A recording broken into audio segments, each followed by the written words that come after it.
Uh-oh, the I word, inflation happening everywhere. At the supermarket, food prices set to go up 4% this year. The drugstore, Procter & Gamble, hiking prices to absorb $1 billion, they say. Commodity cost increases, and at the pump, gas prices up 6 cents overnight. And at the mall soon, where those blue jeans are going to cost a lot more thanks to a big surge in cotton prices, just as shoppers are starting to spend again. Consumer analyst and overall retail watcher extraordinaire Kristen Benz says there are worse nightmares on the way. It is widespread. You know, when you were first warning about this, I thought, well, what's Kristen smoking? But man, oh man, you were right. How bad does this get? Really bad. The problem is you probably won't see the cotton inflation being passed on to the consumer for the next 6 months. When things get warm, it's harder to add things onto a garment to make them, charge more money for it. So the fall is really when you're going to see that hit. That if they're sustained, right? We're kind of going through what's been happening in some of these prices just since last June. But you think this is a trend that lasts? Now, would it be like a stagflation type trend we had like in the late Carter years or what?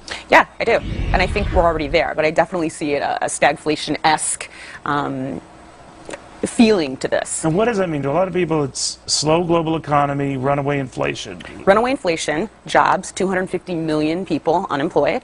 Wages are not increasing, they're staying the same, and everything costs more. That's the perfect storm, right?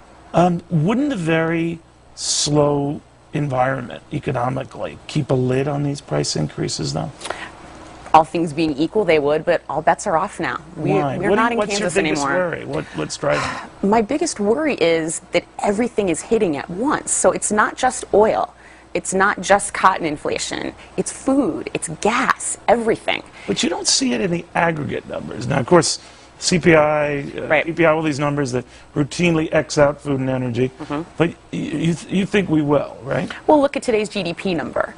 The revision was down because holiday sales were down. But, last month, wasn't I on the air and everyone was saying retail sales were really great? Well, they really weren't. Yeah, you did say that. You did say that. So when you see what's going on, Kristen, in the Middle East and all these protests around the country, is that the kind of stuff that gives shoppers, consumers, everyday folks pause? They think, gee, maybe we're not out of the woods, or close up the wallet again, or what?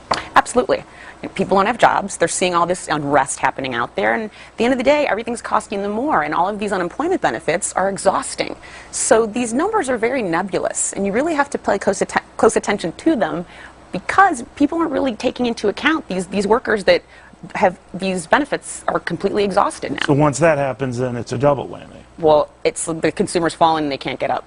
All right, but does it bother you so many people agree with you now? When you were first saying this, you were ahead of the curve, to be fair to you. Thank you. Now there are a lot of people right with you. It's funny how that works, isn't it? So the contrarian that has made you very successful would probably give you pause, right? Yeah, absolutely. This is a time to pause and to watch the consumer go into a bunker. So maybe it won't be so bad as you say, though, since everyone agrees it's going to be bad now with you. We'll see about that. I don't know. I just don't see it looking good for a while. We're growing so slowly. We need to pick up the growth, and that's the problem. Okay. Kristen, thank you very much.